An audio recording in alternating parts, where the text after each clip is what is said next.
නමෝ තස්ස භගවතෝ අරහතෝ සම්මා සම්බුද්දස්ස නමෝ තස්ස භගවතෝ අරහතෝ සම්මා සම්බුද්දස්ස නමෝ තස්ස භගවතෝ අරහතෝ සම්මා සම්බුද්දස්ස.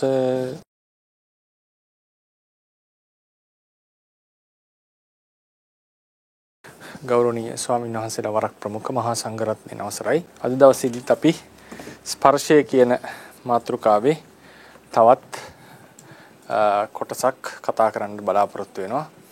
මේ තාක් දුරට අපි ස්පර්ශය පිළිබඳව කරුණු කාරණා කිහිපයක්ම කතා කරා. විශේෂයෙන් ස්පර්ශය කියලා කියන්නේ තේරුම් ගන්නට අමාරු චෛතසික ධර්මයක්. ඉතින් ඒකෙදි අපි තේරුම් ගන්නට ඕනේ අපි විචාරය, වේදනාව, සංඥා වගේ චෛතසික ධර්ම, ඒ කියන්නේ කෘත්‍යයන් පරමාර්ථ ධර්මයන් ලෙස හඳුනා ගන්නවා වගේ මේ ස්පර්ශයත් විඥාණයෙන් අරමුණ වෙන්කොට දැනගන්නකොට ඒ අරමුණත් එක්ක සම්බන්ධ වෙන බව, අරමුණ ස්පර්ශ කරන බව තමයි ස්පර්ශය කියලා තේරුම් ගන්නට ඕනේ. ඒක හරියට ਵਿਚාරය අරමුණ විමසන්න වගේ, සංඥාව අරමුණ හැඳින ගන්න වගේ මේ අරමුණත් එක්ක යම් හොඳ සම්බන්ධතාවයක් ඇති කර ගැනීම පරමාර්ථ ගති ස්වභාවයක් කියලා තේරුම් ගන්නට ඕනේ. ඒක තමයි ස්පර්ශය කියලා කියන්නේ. මේක තමයි ස්පර්ශයේ මූලික ස්වභාව ලක්ෂණය. ඊළඟට ස්පර්ශයේ කෘත්‍ය වශයෙන් ගත්ත අපි කෘත්‍ය දෙකක් තේරුම් ගත්තා. එකක් තමයි ඒ ස්පර්ශය පිළිබඳ අවධානය අයින් කරාම අපිට තේරෙනවා විඥානයයි අරමුණ අතර යම් සම්බන්ධතාවයක් ගොඩනගෙනවා. ස්පර්ශයෙන් තමයි මේ ඝට්ටනේ සිද්ධ කරන්නේ. නමුත් එතකොට විඥානය අරමුණ මත පතිත වෙනවා, අරමුණත් එක්ක හැපෙනවා. ඒ නිසා විඥානයේ අරමුණෙහි ඝටන ධර්මයේ ලෙස ස්පර්ශය අපිට හඳුන්වන්නට පුළුවන්. ඒක තමයි ස්පර්ශයේහි කෘත්‍ය ලක්ෂණය. ඒ වගේම ස්පර්ශයේ අරමුණේ ගැටෙනකොට අරමුණෙහි තියෙන ආරම්මන රසය විඥාණයට මතු කර දීමකුත් සිද්ධ වෙනවා. ඒක ස්පර්ශයේ තියෙන එක්තරා කෘත්‍යයක්. ඊළඟට අපි කතා කරන්නට යෙදුනා ස්පර්ශයේ තියෙන පච්චුපට්ඨානය. ස්පර්ශයේ වැටෙන්නේ තින්නම් සංගය කියන්නේ උපට්ඨාන ආකාර පච්චුපට්ඨානය ගත්තම ධර්ම තුනක එකතුවක් ලෙස. මොකක්ද මේ ධර්ම තුන? ආධ්‍යාත්මික ආයතනය, බාහිර ආයතනය සහ අදාළ විඥානය කියන තුන. මේ තුනම ස්පර්ශයේ හට ගැනීමට හේතුවක් කියලා මහාටුවාවේ දක්වලා තියෙනවා. ඒ නිසා ස්පර්ශයේ හට ගැනීමට හේතු වෙච්ච මේ තුන්දෙනාගේ එකතුව ස්පර්ශයේ ලෙස වැටහෙනවා. ඊළඟට පරමදීපනීය හැටියට මේ සමාගමය, ආධ්‍යාත්මික බාහිර ආයතන සහ විඥාන කියන තුනේ සමාගමය පරිපූර්ණ වෙන්නේ. ඒකෙන් විශේෂයෙන්ම ආරම්මණය සහ බාහිර ආයතනයේ සහ විඥානයේ කියන දෙක ගැටෙන්නේ අතර මනා සම්බන්ධතාවයක් ඇතිවන්නේ ස්පර්ශයේ හේතු කරගෙන. ඒ නිසා ස්පර්ශය මේ සංගමයේ නැත්තම් මේ තුනේ එකතුව අර්ථ සාධක ආරම්මන ග්‍රහණයක් වීම සඳහා අර්ථ සාධක ආරම්මන ග්‍රහණයක් ඇති වෙන පරිද්දෙන් මේ තුනේ එකතුවට හේතුව නැත්නම් එකතුව සිද්ධ වෙන්නේ ස්පර්ශය නිසා. මේ තුනේ එකතුව ලෙස වැටහෙනවා. එතකොට මේකෙදි මහා අටුවාවේ නැත්නම් අටුවාවේ හැටියට ස්පර්ශයේ හේතුව වෙච්ච ධර්ම තුනක එකතුව නැත්නම් ස්පර්ශයේ කෘත්‍ය කිරීම නිසා ඇතිවෙච්ච ගුණයක් නැත්නම් ඵලයක් බඳු ධර්ම තුනේ එකතුව ස්පර්ශය ලෙස වැටහෙනවා. ඒක තමයි උපස්ථානාකාර පච්චුපට්ඨාන. ඊළඟට ඵල පච්චුපට්ඨානෙ ගත්තම ස්පර්ශය නිසා හටගන්න ඵලය තමයි වේදනාව. ස්පර්ශය නිසා හටගන්න ඵලය තමයි වේදනාව. අපි අවස්ථා කීපයකම කිව්වා දොඩම් ගෙඩියක් අතින් මිරකොට කොට යුෂේ මතු වෙනවා. ඒක අපි විඳ ගන්නවා වගේ ස්පර්ශයෙන් ආරම්මනේ ස්පර්ශ කරනකොට, ස්පර්ශය ආරම්මනේ ගැටෙනකොට ආරම්මනේ අරමුණු රසය මතු වෙනවා. ඒතකොට වේදනාවට ආරම්මන රසය විඳ ගන්නට පුළුවන් වෙනවා. ඒ නිසා ස්පර්ශය පස්සපච්චා වේදනා කියලා බුදුරජාණන් දේශනා කරේ ඒ නිසා. ඊළඟට ස්පර්ශයේ තියෙන තවත් ඵලයක් ගැන අපි කතා කරා. ඵලපච්චුපට්ඨානයක් ගැන. මොකද්ද? චිත්ත විකාරයනේ. සිතෙහි විකෘතියක් ඇති කිරීම, විකාරයක් ඇති කිරීම. ඒ කියන්නේ සාමාන්‍යයෙන් තියෙන සිතක් යම්කිසි අරමුණක් එක හැපෙනකොට ඒ ආරම්මන රසයට අනුකූල වන පරිද්දෙන් සමහරලාට ඒ සිත චිත්තුප්පාදේ බය වෙනවා, චිත්තුප්පාදේ ගැස්මකට ලක් වෙනවා, සමහරලාට පිනා යනවා, සතුටු වෙනවා. මෙන්න මේ කියන විකෘතීන් සිද්ධ වුනේ ඒ අරමුණත් එක්ක චිත්තුප්පාදේ ගැටිච්ච නිසා. ඒ ගැටීමෙන් ආරම්මන රසය මතු වුණා. ඒට අනුකූලව චිත්තුප්පාදේ යම් වෙනසකට භාජනය වෙනවා. ඒ විකෘතියකටපත් කිරීමත් මේ ස්පර්ශයේ තියෙන ඵලයක් ලෙස අපිට දැනගන්නට, තේරුම් ගන්නට පුළුවන්. අද අපි කතා කරන්නේ ස්පර්ශයේ තියෙන පදට්ඨානයේ සහ දැන් මේ වෙනකන් අපි කතා කරේ ස්පර්ශය පිළිබඳ ඉතා සියුම් බෙදීමකට අපි යනවා. අපි අද කතා කරන මාතෘකා ටික ගත්තොත් එහෙම ස්පර්ශය සම්බන්ධයෙන් ස්පර්ශයේ පදට්ඨානය පළවෙනි එක. ස්පර්ශයේ පදට්ඨානය අපි කතා කරනවා. ඊළඟට මේ ස්පර්ශය කියන එක දැන් අපි කතා කරලා තිනවා. ස්පර්ශය අවශ්‍ය වෙලා තියෙනවා. මොකද්ද? ස්පර්ශය අවශ්‍ය වෙලා තියෙනවා අර්ථ සාධක ආරම්මන ග්‍රහණයට.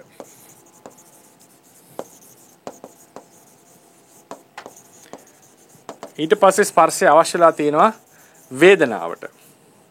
ඒ වගේම ස්පර්ශය විඥාණයට අවශ්‍යයි කියලා විස්තරයකුත් තියෙනවා. මෙන්න මේ කියන විස්තරය අපි මේ දෙක අපි දැනට කතා කරලා ඉවරයි. මේ දෙක අපි සාකච්ඡාවට අරන් ඉවරයි.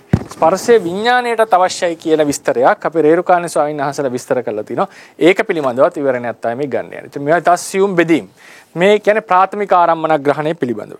ප්‍රාථමික ආරම්මන හුදු ප්‍රාථමික ආරම්මන ග්‍රහණයට ස්පර්ශය අවශ්‍යද කියලා කෙනෙක්ට තරකයක් ගේන්නට පුළුවන්.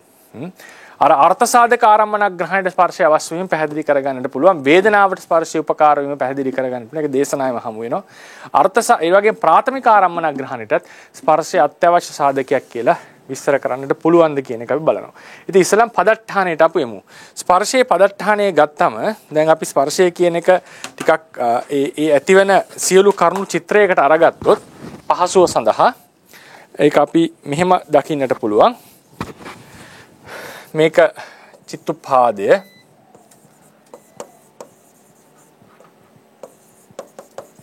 මේ තමයි චිත්ත නිමිත්ත. අරමුණක් මේ අරමුණ. මේ අරමුණ ගන්නා ආකාරය කියන චිත්ත නිමිත්ත. එතකොට මේ චිත්ත නිමිත්ත මේ අරමුණේ චිත්ත නිමිත්ත ලෙස ගන්නෙ. චිත්ත අරමුණේ ගන්න ආකාරයන්නේ. එතකොට ඒ අරමුණ එක යම් කිසි ඝට්ටනයක් ඇති වෙනවා. මම නිකන් මේක උදාහරණයකට මේ අඳින්නේ. මේ වගේ නෙවෙයි ඇති වෙන්නේ. මේ දක්වන්නට මේ අවශ්‍ය උනේ. මේ ඝට්ටනයට අපි කියන මොකද්ද? ස්පර්ශය කියලා. ඒ ස්පර්ශය තිබුණේ නැත්නම් හරියට මේ අරමුණ තේරුම් ගන්නට බැරි වෙනවා. ඒ ඝට්ටනය නිසා ඇති වෙන ප්‍රතිඵලය මොකද්ද? ඒ ඝට්ටනය නිසා ආරම්මන රසය මතුවෙනවා. මේ අරමුණ චිත්ත නිමිති ආරම්මන රසය. ආරම්මන රසය මෙතන තියෙන්නේ ඇත්තටම. මේක මෙතන ආරම්මන රසය. දැන් මේ චිත්ත නිමිත්ත අපිට අයින් කළා මේ ගන්නට පුළුවන්. අපි එහෙනම් අපි ඕනනම් චිත්ත නිමිත්ත කන්ෆියුස් වෙනවා නම් චිත්ත නිමිත්ත අයින් කරලා ගමු. නැත්නම් ඊට පස්සේ වෙන අදහසකට මෙතන එන්නට ඉඩ තියෙනවා. අපි ඒ නිසා මේ චිත්ත නිමිත්ත අයින් කරලා මේ අරමුණත් එක්ක ස්පර්ශ වීම කියන ස්පර්ශය. ඒ ස්පර්ශය නිසා ආරම්මන රසය මතුවෙනවා. ඒ නිසා මොකද වුනේ? හට ගන්නවා තව ධර්මයක් ඒ ආරම්මන රසයට සංවේදී වෙන වේදනාව කියලා. වේදනාව. එතකොට පොදුවේ මොකද වෙන්නේ? මේ ආරම්මන රසයට අනුකූලව මේ චිත්තුප්පාදේ මේ කියන චිත්තුප්පාදේ අපිට කියන්නට පුළුවන් යම් විකෘතියකුත් සිද්ධ වෙනවා.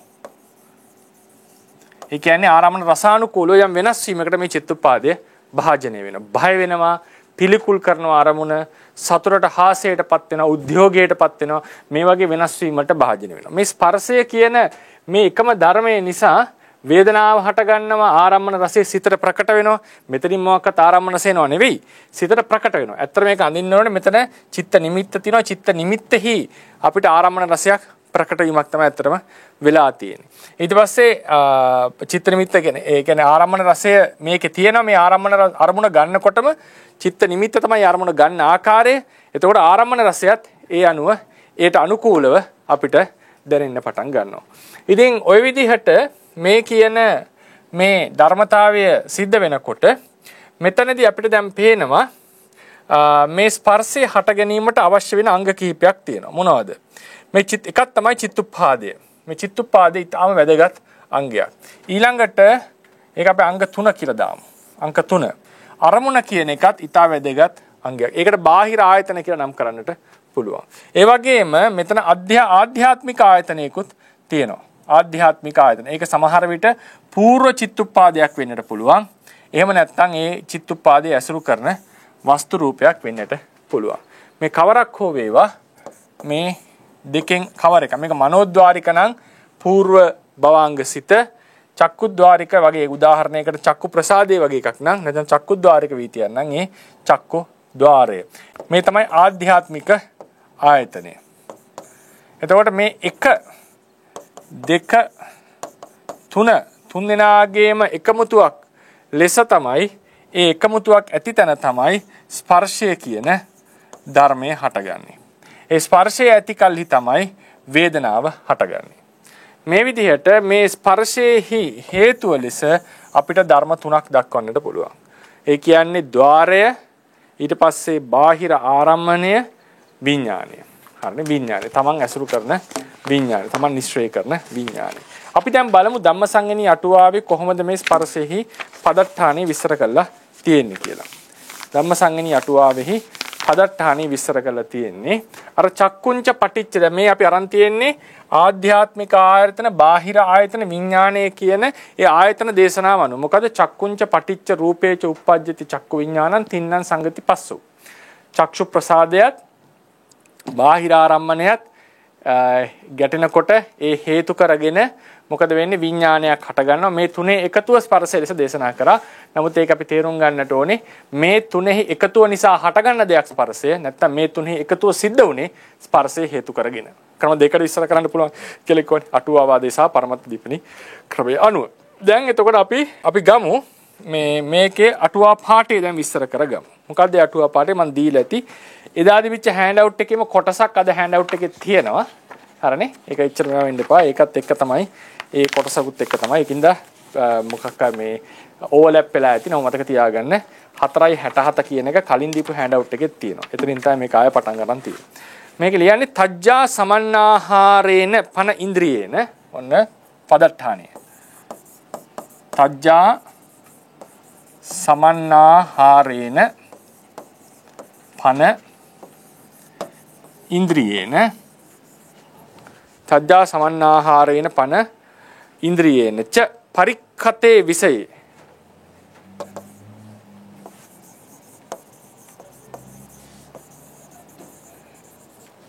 පරික්ඛතේ විසයේ අනන්තරායන උප්පජ්ජනතෝ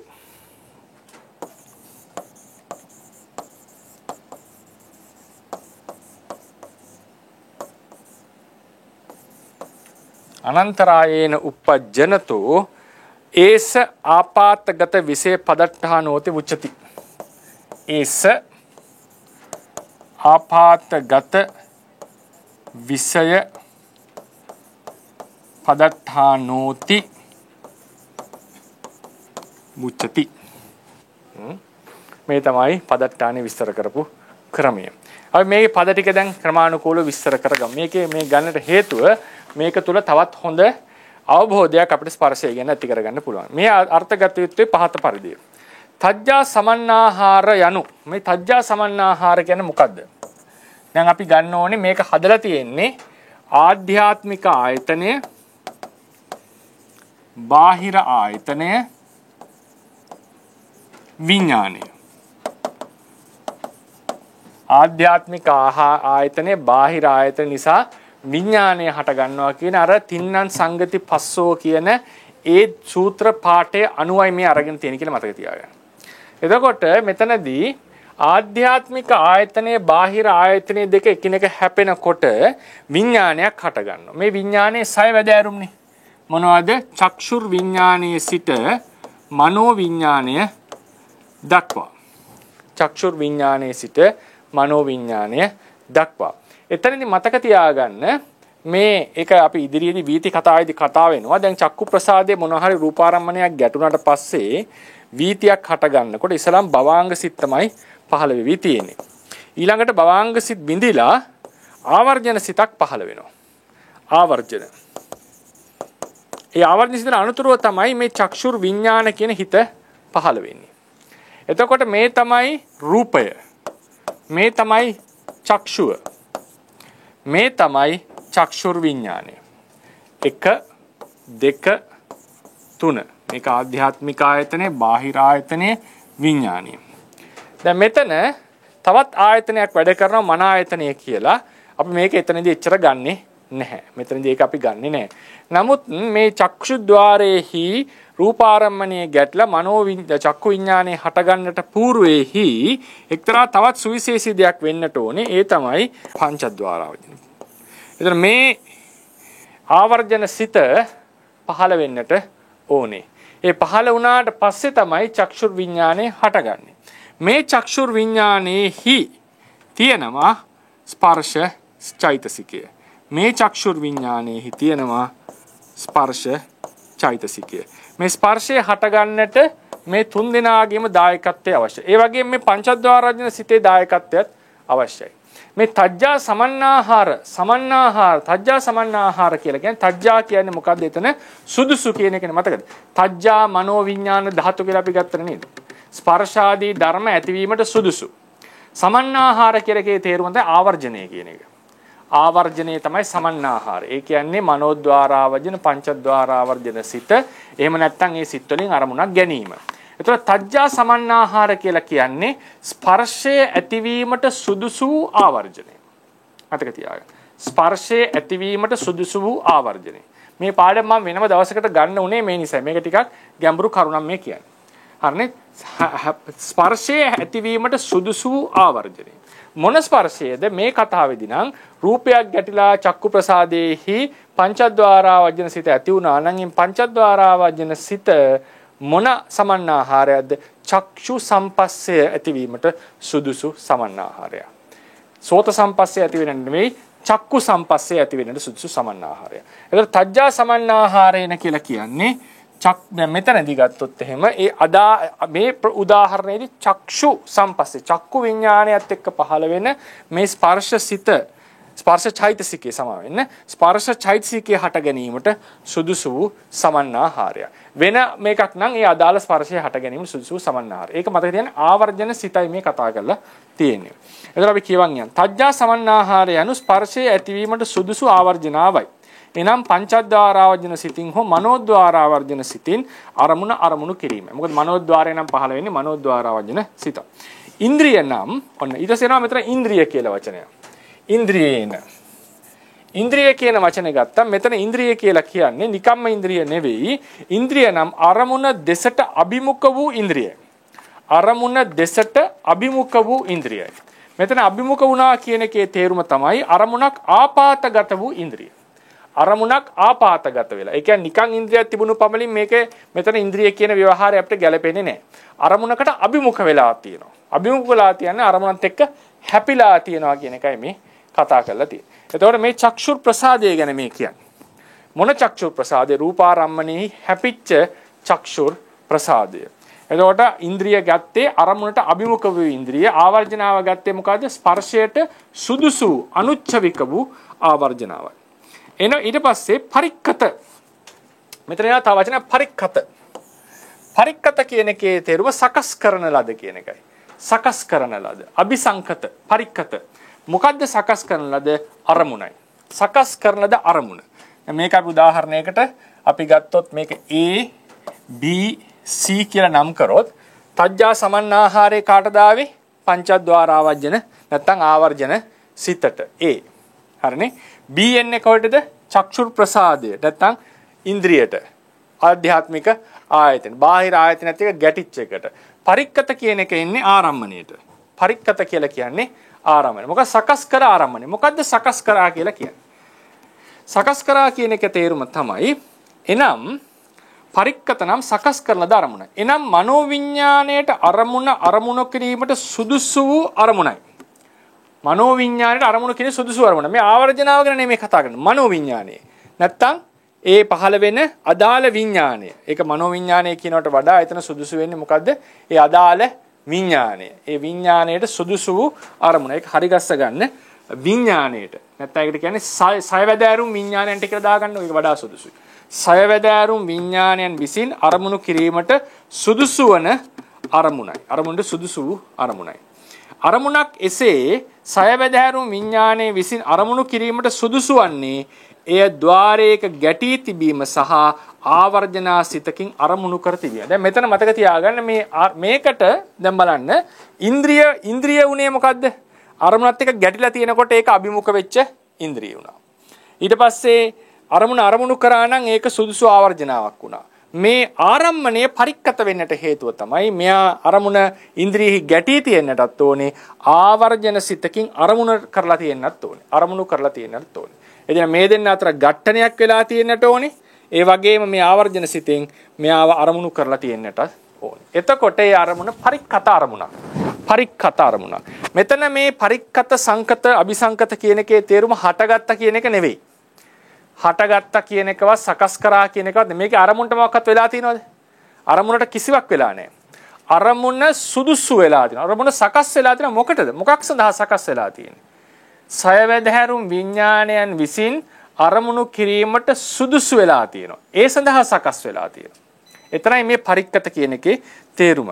අරමුණක් එසේ සයවැදහැරුම් විඥාණය විසින් අරමුණු කිරීමට සුදුසු වන්නේ ඒ ద్వාරයක ගැටී තිබීම සහ ආවර්ජනා සිතකින් අරමුණු කර තිබීමය. එසේ සකස් කරන ද අරමුණක්ගෙන ඒකාන්තයෙන් විඥාණය හටගන්නේ. සයවැදහැරුම් විඥාණය හටගන්නේ. මනෝ නෙවෙයි. සයවැදහැරුම් විඥාණය හටගන්නේ. හරිනේ ඒක ඒ අරමුණු කරමින් ඒකාන්තේ මට මේක ලියනකොට මනෝද්වාරික වීතියක් ඔළුවේ තිබිලා තියෙන්නේ. ඒ නිසා මේ සයවැදෑරු මොකක් හෝ විඥානයක් අනිවාර්යෙන් අරමුණු හරගන්නවා. කවරක් නිසාද? මොකද්ද ඒ தත්ත්වය? අරමුණ ద్వාරයේ ගැටිලා ආවර්ජනා පහළලා තිනවා. භාෂා ටීකාවේ ජනකාභිවංශ ස්වාමීන් වහන්සේ දේශනා කරනවා මෙතනදී කිසිදු දෙවියෙකුට බ්‍රහ්මයෙකුට 이르දිවන්තයෙකුට වළක්විය නොහැකි පරිද්දෙන් ඒකාන්තයෙන් හටගන්න නිසා. ඒක තමයි අනන්තරායන කියන එකේ තේරුම. ඒකාන්තයෙන් වැළැක්විය නොහැකි පරිද්දෙන් හටගන්න නිසා ඒකාන්තයෙන් නිවැරදි නොරදවාම කිසිම ක්‍රමයකින් වැළැක්විය නොහැකි පරිද්දෙන් හටගන්න. ඕවා තමයි නියාම ධර්ම කියලා කියන්නේ. දැන් මෙතනට ආවම ඒ කියන්නේ ద్వාරයක අරමුණක් හැපිලා ආවර්ජනාවක් පහළ වුණා නම් කිසිම జగතෙකුට බුදුවරයෙකුටවත් බෑ මේක නවත්තන්න. අනිවාර්යෙන් විඥානයක් හට ගන්නවාමයි තේරවාදයේ හැටියට. හරිනේ ඒක තමයි නියාම ධර්ම වල කියන්නේ. ඔය අනන්තරායන වගේ වචනයක් එනකොට අදහස් කරන්නේ කිසිම ක්‍රමයකින් වළක්වන්න බෑ. දැන් පංචානන්තරීය කර්මයක් කරොත් එහෙමනේ. පංචානන්තරීය කර්මයක් කරොත් ඊළඟ භවයේ ප්‍රතිසන්දි ලබා දෙනවා. ඊට පස්සේ අපි ගත්තොත් එහෙම එක තැනක තියෙන ඔය ලෝක විනාශය වෙනකොට නේද? ලෝක විනාශය වෙන්නට දවස් ගාණක් තියෙන නම් ආනන්තරීය කර්මය කරේ අපායට යන්නේ නැහැ කියලා සමහර කියනම අහලා තියෙනවා. ඉතින් ඒක තව විමසන්නට ඕනේ කරුණක්. ඒ වගේ ලෝක විනාශයකට අදහස් කරන්නේ මහා ලෝක විනාශයනේ. ඒතකොට මේ මහා ලෝක විනාශය වෙනකොට සාමාන්‍ය මිනිස්සු ධානය උපදවන එක නෙවෙන්නේ. ඒතකොට ධානය උපද ඒ වගේ කාලෙකදී සාමාන්‍යයෙන් ඒ වගේ ආනන්තරීය කර්මයක් වෙන එකක් වෙන්නට ධර්මතාවයක් ලෙස මිනිස්සු ඔක්කොම හොඳ මිනිස්සු බවට පත් වීමක් වෙන්නේ. ඒ නිසා උපමාවක් ලෙස ඒක කියන්නට ඇත්තේ. දැන් උදාහරණට මාර්ග හිත පහළ වුණා කියලා හිතන්න. මාර්ග හිත පහළ වුණාම අනිවාර්යෙන් කිසිවෙකුට නවත්තන්න බෑ ඵලහිතේ හට ගැනීම. හරිනේ? ඒ වගේ තමයි ආනන්තරීය කර්ම කරාම අනිවාර්යෙන් දුගතිය නිරහි උප්පත්තිය ලැබීමත් වළක්වන්නට බෑ. ඉතින් සාමාන්‍ය කියන්නේ අවීචී උප්පත්ති ලැබනවා. දැන් අජාතසත්තු රජුත් අවීචී උප්පත්ති ලැබි අවීචී ඔසුපත් නරකේ. අවීචී ඔසුපත් නරකේ. ඒක අවීචියට ගෙනියන ස්වභාවයක් පංචානන්තරීය. ඉතින් මේ විදිහට මේ අනන්තරායන කියන එකේ තේරුම කිසිම ආකාරයකින් වළක්වන්නට බැරි නිසා. එසේ සකස් කරන ධර්මුණක්ගෙන ඒකාන්තයෙන් සයවැදෑරුම් විඥානයක් හටගන්නේ. සයවැදෑරුම් විඥානය හටගන්නේ ස්පර්ශයක් ජනනය කරමින්ය.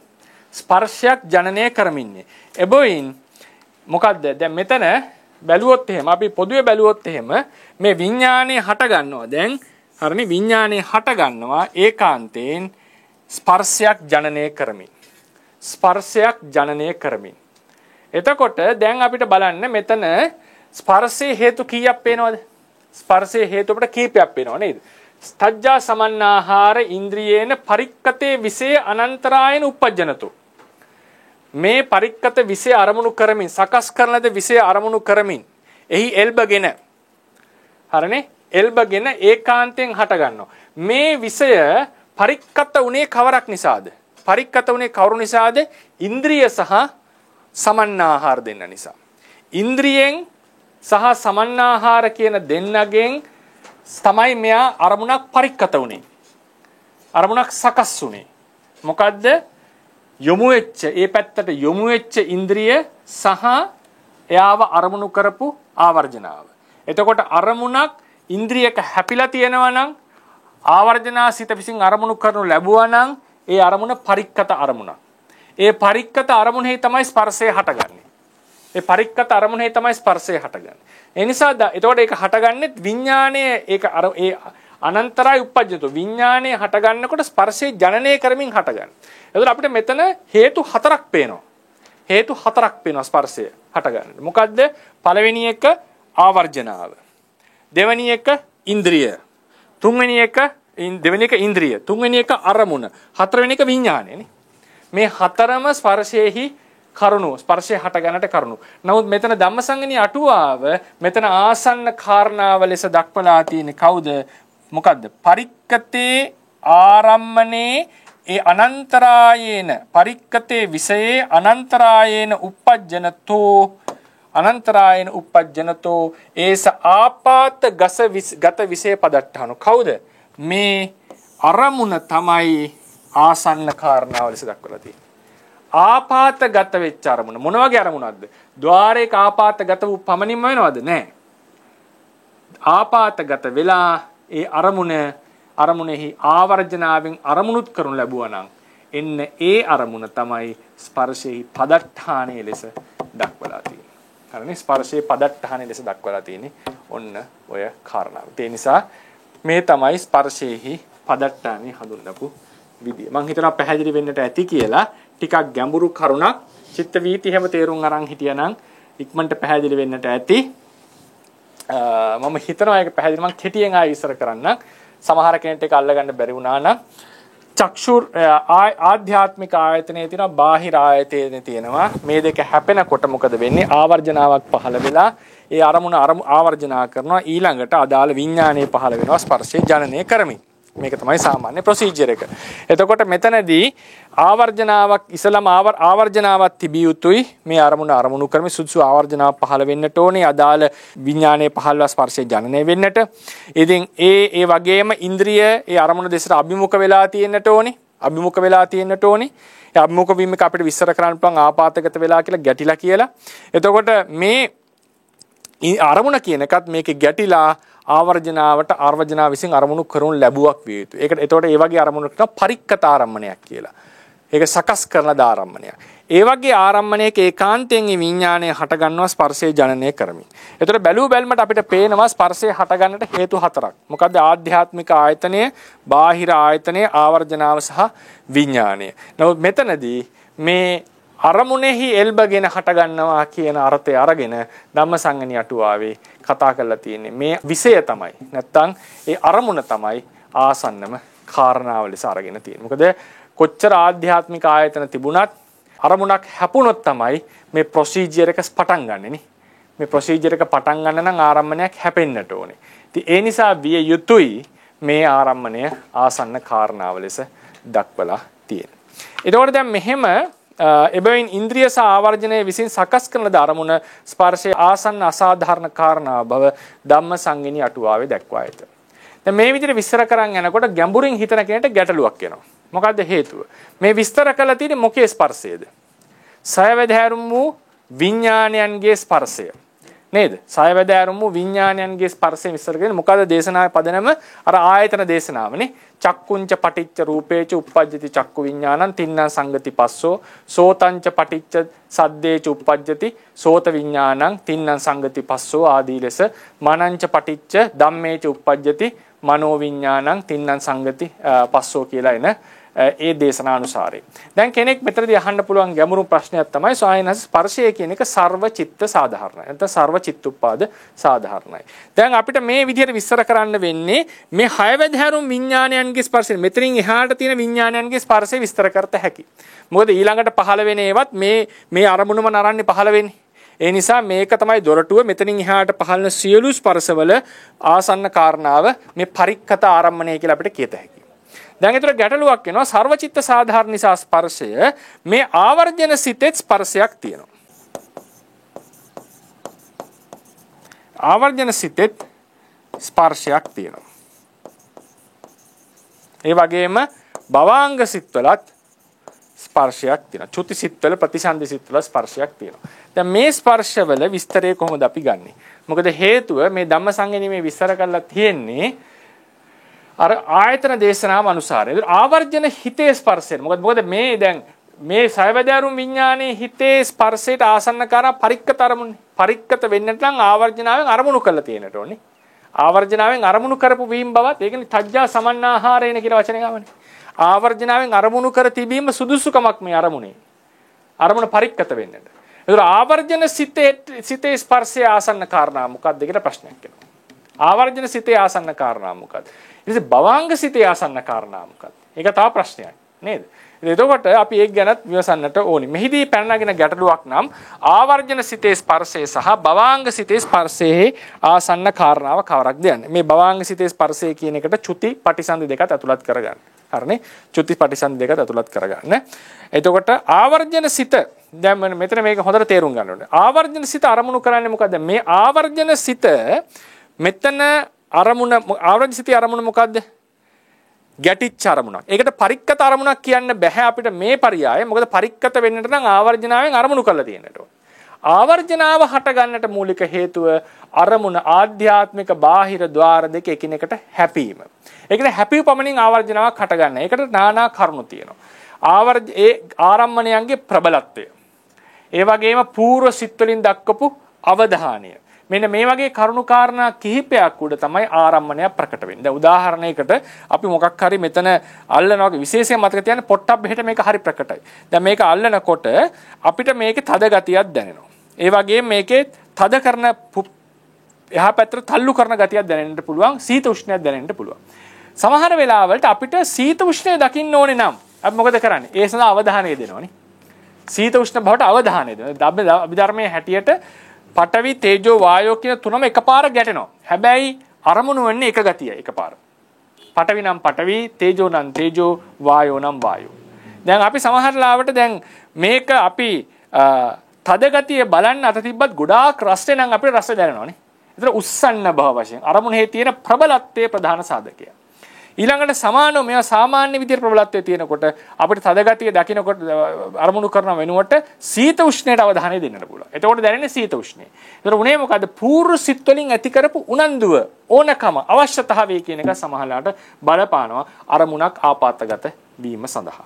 ඒ වගේම අරමුණක් ඒ කියන්නේ දැන් මෙතනදී හැපිලා තියෙන අරමුණ, ඒ හැපිච්ච අරමුණේ ආවර්ජනාව පහළ වීම සඳහා. ආවර්ජනාව පහළ වීම සඳහා අපිට নানা කාරණා බලපානවා. හැපුණු මොකද හැමතිස්සෙම අරමුණු හැපිලා තියෙන්නේ. අපි අපේ කයේ හැමතිස්සෙම කායද්්වාරයේ අරමුණක් හැපිලාමනේ තියෙන්නේ. මොකක් හරි අපි ආසෙ ඉන්නේ නැහැනේ සාමාන්‍යයෙන්. අපි කොහේරි ස්පර්ශ කරගෙන කොහේරි ලොකේට් වෙලා ඉන්නේ. ඒ නිසා අනිවාර්යෙන් අපේ කායද්්වාරයේ අරමුණක් හැපිලාමයි. නමුත් අපිට හැමතිස්සෙම ඒක දැනෙන්නේ නැහැනේ. අපි රූප බලනකොට රූපය අරමුණු කරමින් සිත් පහළ වෙන්නේ. කාගේ හරි හඬක් අහනකොට සෝත විඥාන නැත්නම් සෝතද්්වාරික නැත්නම් ඒකට අනුබන්ධක වීති පහළ වෙන්නේ.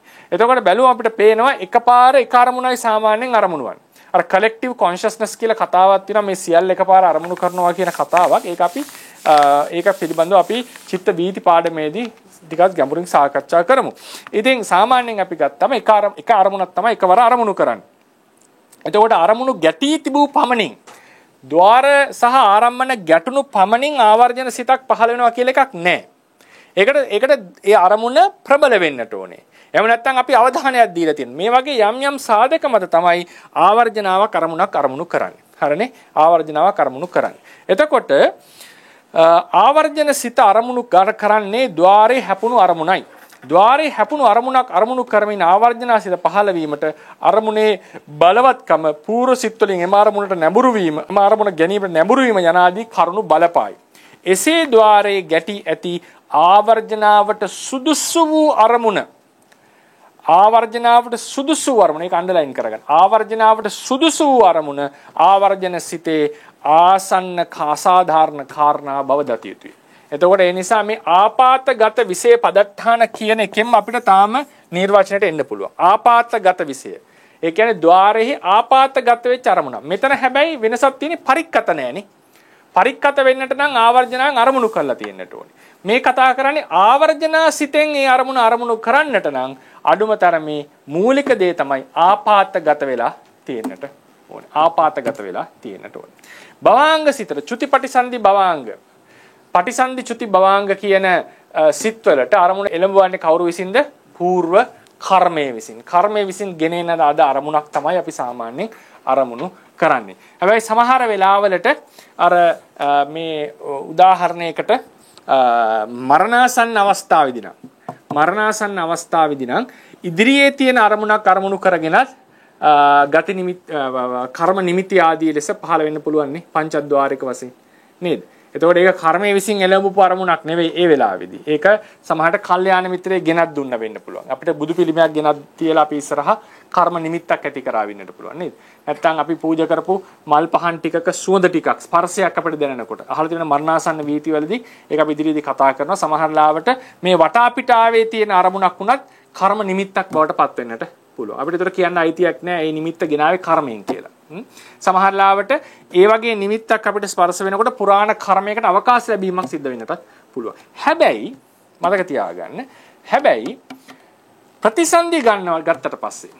ප්‍රතිසන්දි ගත්තට පස්සේ මේකේ ඊටාම විශේෂ අවස්ථා කිහිපයක් හැර ඒ කියන්නේ උදාහරණයක් මොකද ඒ තියෙන වර්තමානම අරමුණු කරමින් පටිසන්ධි හිතයි භවාංග හිත 6ක් සමහර විට යන්නට පුළුවන්. භවාංග හිත 6ක් සමහරලාට යන්න පුළුවන් වර්තමාන අරමුණු කරමින් ඒක මරණාසන්න වීතියලදී අපි කතා කරනවා. මොකද හේතුව මරණාසන්න වීතියේ ආරම්භණයේ වීතිය කෙටිනේ නේද? වීතිය කෙටි. සමහරට අරමුණ චිත්තක්ෂණ 17ක් තියෙනවා. නමුත් මරණාසන්න වීතිය කෙටි නිසා ඒ අරමුණම ගනිමින් භවාංග පටිසන්ධි භවාංග සිත් පහළ වෙනවා. ඒ වර්තමාන අරමුණු කරමින්. ඒක ඊට විශේෂ අවස්ථාවක්. නැත්නම් සාමාන්‍යයෙන් කියන්නේ පටිසන්ධි භවාංග චුතිසිත්වල අරමුණ పూర్ව කර්මයෙන් ගෙනෙන ලද අරමුණක්. මොකද හේතුව මරණාසන්නයේදී කල්යාණ මිත්‍රයෙක් ගෙනා බව ඇත්ත. මරණාසන්නයේදී වටාපිටාවේ තියුණු බව ඇත්ත. නමුත් පටිසන්ධි සිතට ඒක එළඹෙන්නේ විපාකයක් වශයෙන් නේද? ඒ කියන්නේ විපාක සිතන්නේ පටිසන්ධි සිත. එතකොට මේ పూర్ව කර්මානුරූපව ඒ කියන්නේ යම් කර්මයකින් පටිසන්ධි ගත්තනම් ඒ පටිසන්ධියට සම්බන්ධ වෙච්ච මේ කර්මය කර්ම නිමිත්ත හෝ ගති නිමිත්ත කර්ම නිමිත්ත හෝ ගති නිමිත්ත කියන ඒ දේවල් අනුසාරයෙන් ඒ දේවල් තමයි අපේ පටිසන්ධි භවාංග ශ්‍රුති වලට එළඹෙන්නේ. එතකොට අර එක්සෙප්ෂනල් අවස්ථාව අතහැරියම අපිට සාමාන්‍යයෙන් කියන්නට පුළුවන් පටිසන්ධි භවාංග ශ්‍රුති වලට ශ්‍රුතිසිත වලට අරමුණ ගෙනත් දීලා තියෙන කර්මය. එසේ ගෙනන ලද අරමුණ තමයි භවාංග සිතේ පටිසන්ධි හිතේ චුතිසිතේ ස්පර්ශයට ආසන්න කාරණාව. හරිනේ? එතකොට ඒක ඒ මනෝද්වාරය මේක ద్వාරයේ ආපాతගත වීමක් ලෙස කියන්නේ අපි එතනදී. එතකොට තව ප්‍රශ්නයක්. එතකොට ඒ අරමුණ ආපాతගත වෙච්ච අරමුණක්ද? ద్వාරයේ ආපాతගත වෙච්ච අරමුණක්ද කියලා ඇහුවොත් ద్వාරයට පැමිණිච්ච අරමුණ. ద్వාරයට එළඹවන ලද අරමුණක්. ద్వාරයට එළඹවන ලද අරමුණක්. හරිනේ? එතකොට ඒ අනිත් අරමුණ අපිට හම්බ වෙන්නේ භවාංග සිත්වල හෝ තවත් සිතක ආපాతගත වුණාට පස්සේ. මේ කෙලිම භවාංග සිතටම මේ අරමුණ ඇවිල්ලා තියෙනවා. මොකද කර්මසිත උපදින්නෙම මේ අරමුණ අරගෙන. ඒ නිසා ඒක කර්මයත් එක්ක ගොඩාක් සම්බන්ධ දෙයක් තමයි පටිසන්ධි භවාංග චුතිසිත වල අරමුණ කියන එක. ඒ නිසා අවකාශගත කර්මයේ විසින් එළඹවන ලද අරමුණ වීති මුක්ත සිත්වල ස්පර්ශයේ ආසන්න කාරණාව බව දත යුතුයි. ඒතර මේ තුනම අපි අරන් තියෙන්නේ. මේවා ගැන අපිට වැඩි තොරතුරු ධම්මසංගිනී අටුවාවේ කතා කරලා නැහැ. නමුත් අපි ආරම්මනේ මේ අදහසට එළමෙන්නේ මොකද්ද? පදට්ඨානේ ආපාතගත විශේෂ පදට්ඨාන කියන කරුණ මත පදනම් කරේ. එතකොට සිතත් ස්පර්ශයට ආසන්න විශේෂ කාරණාවක්, ආධ්‍යාත්මික ආයතනය ස්පර්ශයට විශේෂ කාරණාවක්, ඒ වගේම ආවර්ජන ආරම්මණයත් විශේෂ කාරණාවක්. නමුත් වෙසෙනදී වැඩිපුර අවධානය දීලා තියෙන ආරම්මණයට. වැඩිපුර අවධානය දීලා තියෙන්නේ ආරම්මණයටයි මේ ආසන්න කාරණාව ලෙස. නැත්නම් කෙනෙක්ට කෙලින්ම ලස්සනට කියන්න බෑ මෙතන සමහරලාට හිතනවා මේ සිත සමය ආසන්න කාරණාව කියන්නේ මනෝපුබ්බංගමා ධම්මානි. මනෝසෙට්ටා මනෝමය. ඇයි සිතට ආසන්න කාරණාව කිව්වේ නැත්තේ කියලා කෙනෙක්ට ප්‍රශ්නයක් අහන්නට පුළුවන්. මෙතන අර අරමුණු පැලමීම නිසා අරමුණ ස්පර්ශ කරමින් හටගන්නේ. ඒ නිසා ස්පර්ශයේ ගනුදෙනුව තියෙන අරමුණත් එක්ක. ඒක නිසා විය යුතුයි මේ වගේ ප්‍රකාශනයක් කරන්නට ඇත්තේ. දැන් මම හිතනවා ස්පර්ශයේ තියෙන ආසන්න කාරණා අපි සාකච්ඡා කරන්නට යෙදුණා. දැන් අපි යමු ස්පර්ශයේ තියෙන විඥාණයට දායකත්වය.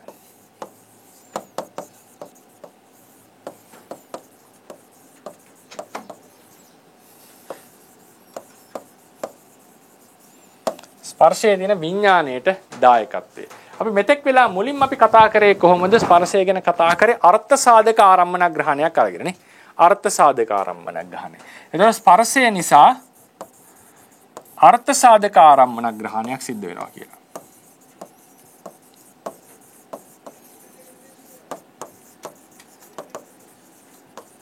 මේ කියලා හටගත්තා. මොකද ස්පර්ශය තිබුණ නැත්නම් වේදනාව සහිත ආරම්මන ග්‍රහණයක් වෙන්නේ නැහැ. සංඥාව සහිත ආරම්මන ග්‍රහණයක් වෙන්නේ නැහැ. ඒ නිසා අර්ථ සාධක ආරම්මන ග්‍රහණයක් වෙන්නට ස්පර්ශය අවශ්‍ය. අර්ථ සාධක ආරම්මන ග්‍රහණය අපි විස්තර කරා. ඊළඟට ස්පර්ශයේ තියෙනවා තව දායකත්වයක් වේදනාවේ උත්පාදය. වේදනාව පහළ වෙන්නටත් ස්පර්ශය ඊටාම වැදගත්. ඊළඟට දැන් තව සමහර ආර්ශාරවරු ස්පර්ශයේ විඥාණයට, ඒ කියන්නේ ප්‍රාථමික ආරම්භන ග්‍රහණය.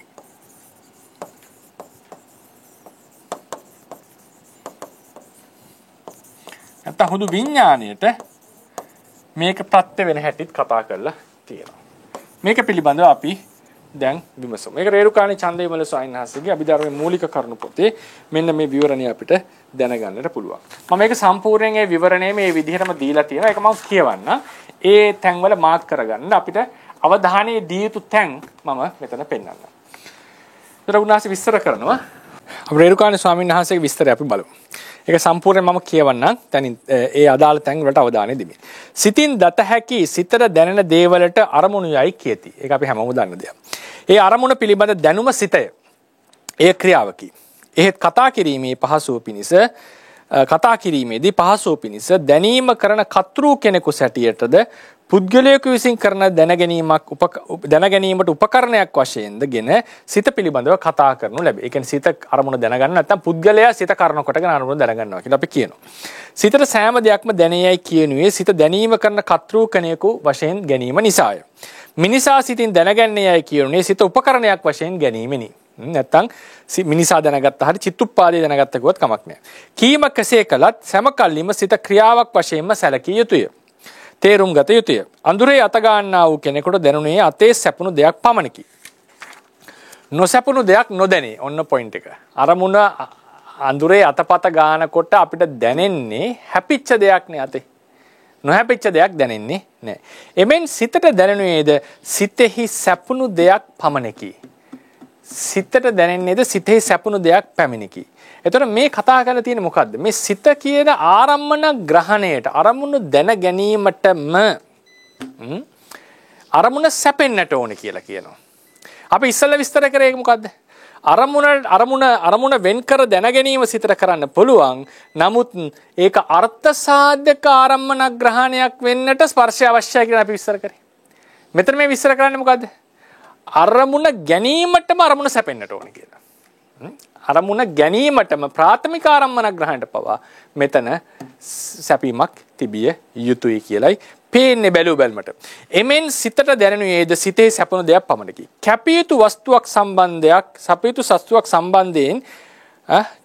වස්තුවක් සම්බන්ධයෙන් නැතිව කැපීමක් නොවිය හැකිවාක් මෙන්ද. කෑ යුතු දෙයක සම්බන්ධයක් නැතිව කෑමක් නොවිය හැකිවාක් මෙන්ද. ඇල්ලිය යුතු දෙයක් නැතිව ඇල්ලීමක් නොවිය හැකිවාක් මෙන්ද. දත යුතු දෙයක සම්බන්ධයෙන් තොරව දැනීමක් නොවිය හැකිය. දැනීමක් ඇතිවීමට සැමකල්හිම දත යුතු දෙයක සම්බන්ධයක් තිබිය යුතුය. ඒ නිසා යමක් දැනගන්නට නම් යමක් හැපෙන්නට. ඒක it makes sense. ඒ කියන්නේ යමක් දැනගන්නට නම් ඒකත් එක්ක හැපෙන්නට ඕන කියන එකයි මේ කියන්නේ. කෙනෙක් තර්කයක් ගේන්න පුළුවන්. එහෙමනම් සිතට අනන්‍ය හැකියාවක් නැද්ද කියලා කෙනෙක් ප්‍රශ්නයක් අහනවා. ඔතන ගැටලුවක් අහනවා. ඒ කියන්නේ සිතේ මොකද්ද කෘත්‍යය එතකොට? සිත අරමුණ පිරිසිදු දැනගන්නවා කියනකොටම සිතයි අරමුණ යම් සම්බන්ධතාවයක් තියෙන නැත්නම් පිරිසිදු දැනගැනීමක් කරන්න බෑනේ. මේ ක්‍රමයේ හැඩයටයක් වැටහෙන්නේ සිතට ඒ කෘත්‍ය කරන්නට ස්පර්ශය අත්‍යවශ්‍ය අංගයක් වගේ. සිතට අවධානය දෙන්නට බෑ ස්පර්ශය නැතුව වගේ නෙමෙයි කියවෙන්නේ. නේද? එතකොට මේ කතා කරන්නේ ප්‍රාථමික ආරම්මන ග්‍රහණයටත් විඥාණයට ස්පර්ශය උපකාරයි කියලා වගේ එකක් මේ පේන්නේ. හරිනේ? එතකොට කෙනෙක් ඊතර අර විදිහට තර්කයක් ගේන්නට පුළුවන්. ඊට පස්සේ දැනීමක් ඇතිවීමට සෑම කල්ලිම දත යුතු දෙයක සම්බන්ධයක් තිබිය යුතුයි. සිත සෑම කල්ලිම උපදිනුයේ දත යුතු දෙය හා ගැටි ඒ බදාගෙනමය. දැනීම අනකකි ඒ විඥානයේ. දත යුත්ත හා ගැටීම දැනීම නැමැති ප්‍රධාන ක්‍රියාව සිදුවීමේදී එය හැ බැඳී සිදුවන්නා වූ අන් ක්‍රියාවකි. ගැටීම කියන එක තව ක්‍රියාවක්. දැනගන්නවා කියන එක තව ක්‍රියාවක්. දැනගන්නවා කියනකොට එතන අර පිරිසිඳ වෙන්කොට ගන්න බවයි මේ තියෙන්නේ. එතකොට මේ ස්වාමීන් වහන්සේ අදහස් කරන්නේ පිරිසිඳ වෙන්කොට ගන්න බව කියන මේ ක්‍රියාවෙහිම ගැටීමක් තිබිය යුතුයි කියලා මෙතන අපිට සාමාන්‍යයෙන් කියනකොට තේරෙනවා. හැබැයි මෙතන මෙහෙම අදහස් කරා වෙන්නට පුළුවන්. දැනීම කියලා උන්වහන්සේ අදහස් කරේ චිත්තුප්පාදයෙන් දැනීම වෙනවා. චිත්තුප්පාදයෙන් දැනීම නම් මේ දැනීම කියන හැමතැනම ඔබ චිත්තුප්පාදයෙන් දැනීම දාගත්තොත් එතකොට මේ පළවෙනි කියන විවරණයයි මේ ඉන්නේ. තේරුණාද? එතන දැනීම කියන තැන්වලට චිත්තුප්පාදයෙන් කරන අර්ථ සාධක ආරම්මන ග්‍රහණය කියන එක නිරූපණය කරගත්තොත් ඔබ එතකොට අර්ථ සාධක ආරම්මන ග්‍රහණයට ස්පර්ශය අවශ්‍යයි කියන එකයි මේ කියවිලා තියෙන්නේ. එහෙම නැත්නම් ප්‍රාථමික ආරම්මන ග්‍රහණයට මේක ගත්තොත් එතකොට ඒ මූලික સિદ્ધාන්තයට ස්පර්ශය අවශ්‍ය බවක් පේනවා. ඒක අපිට ප්‍රතිෂේධ කරන්න පුළුවන් එකක් නෙවෙයි. ඒ විදිහට කෙනෙක්ට අර්ථය වැටහෙන්නට පුළුවන්. ඉතින් ඒ නිසා ඊට අපි ගමු සිත සෑම කල්ලිම උපදිනේ දතයුදය හා ගැටියේ බදාගෙන දැනීම අනකකයේ විඥානයේ දතයුත් හා ගැටීම දැනීම නැමැති ප්‍රධාන ක්‍රියාව සිදු වීමේදී එය හා බැඳී සිදුවන්නා වූ අන් ක්‍රියාවකි. අප්‍රධාන ක්‍රියාවක් වූ එය ස්පර්ශ චෛතසිකය. දැනීම නොවි ගැටීම නොවිය හැකිය. දැනීමක් වෙන්න නැතුව ගැටීමක් වෙන්නට බෑ. ගැටීම නොවි දැනීම නොවිය හැකිය. එබැවින් ඒ දෙකට පෙරපසු වී සිදු නොවිය හැකිය. වෙන් වීද සිදු නොවිය හැකිය. එකකට වඩා දික් කලක් අනෙකට නොපැවතිය හැකිය. ඒ ධර්ම දෙක එකටම ඉපෙද එකටම පැවති එකටම බිඳී යා යුතුය. අඳුරේ අත ගන්න තැනත්තාට අත නොපැමිණි තැන නොදැනෙන්නාක් මෙන් ස්පර්ශ වීම වශයෙන් සිත නොපැමිණි තැන සිතට නොදැනෙන්නේය. ඒ කියන්නේ අඳුරේ අතපත ගන්නකොට අත නොපැමිණි තැන අපිට දැනෙන්නේ නැහැ. ඒ වගේ ස්පර්ශ වීම වශයෙන් සිත පැමිණියේ නැත්නම් එතනට හිතට දැනගන්නට බෑ. යම් පමණක් පිළිබඳ දැනීමක් වේ නම් එතනට සිත පැමිණියේයි කිය යුතුය. ඒ නිසා ඒ කියන්නේ අපි උදාහරණයකට යමක් දැනගනී නම් ඒ තරම් ස්පර්ශ වෙලා කියලා කියන්නට වෙනවා.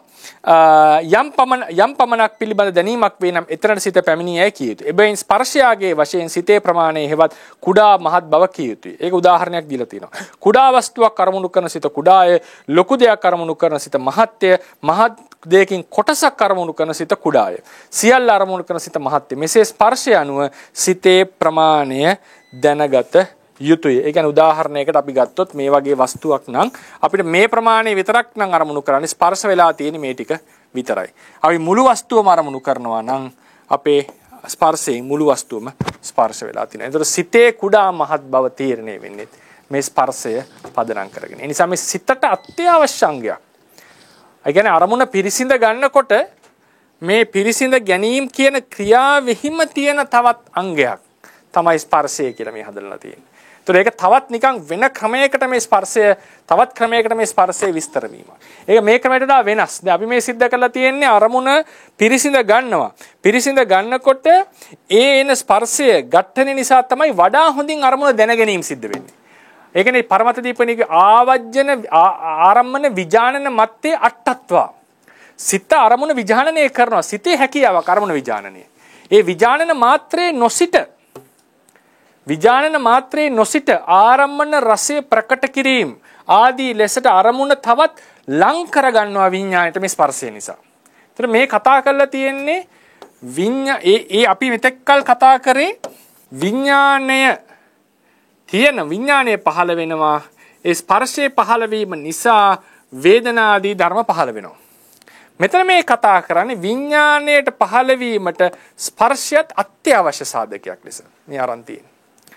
දැන් විඥානේ විඥානන මත්තේ අට්ඨත්වා කියනකොට විඥානන මාත්‍රේ නොසිට අරමුණු රස ප්‍රකට කර ගන්නවකොට කියනකොට තේරෙනවා මේ විඥානන කියන එක වෙනම කෘත්‍යයක්.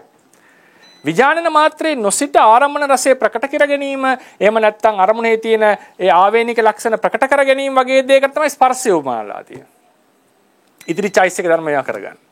මෙතන මේ කතා කරන විදිහට විඥාණයට අරමුණු ගැනීමටම ආරම්මන ග්‍රහණයටම ස්පර්ශය අත්‍යවශ්‍ය සාධකයක්. එතකොට මේක තව ඥානවන්තයන්ට පේන ක්‍රමයක්. මම මේකේ මොකද්ද හරි මොකද්ද වැරදි වඩා සාර්ථක කියන එක ඔබම තීරණය කරන්න. මේක තව හිතලා. ඒතර මේ රේරුකාණි ස්වාමීන් වහන්සේගේ පොත කියවනකොට අපිට හැඟෙන ක්‍රමය.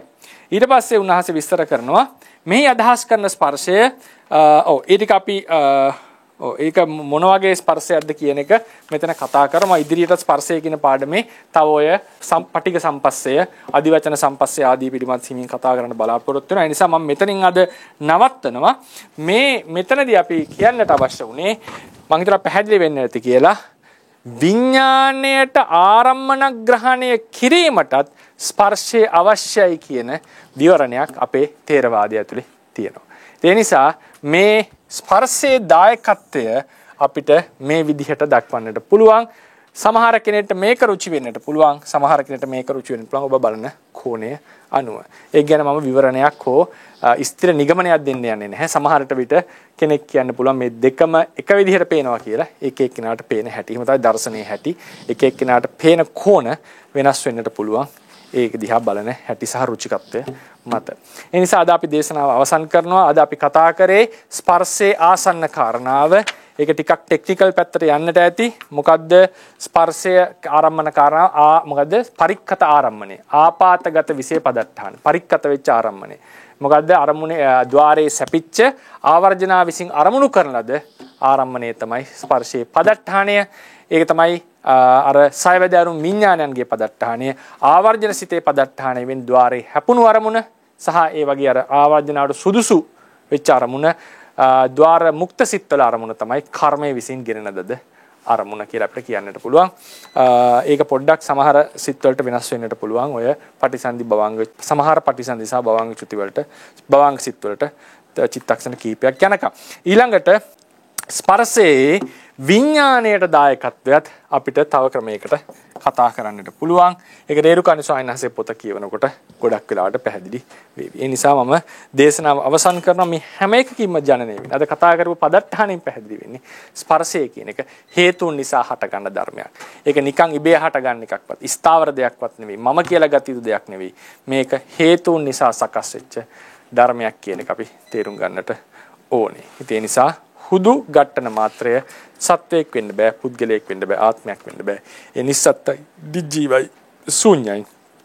ඒ විදිහට තේරුම් ගන්න පුළුවන් නම් ඔබට නාම රූප පරිච්ඡේදයට පැමිණෙන්නට පුළුවන් වෙනවා. ඒ නිසා මම දේශනාව අවසන් කරනවා. ප්‍රශ්න අහන්නට අවස්ථාව ලබා දෙන්න.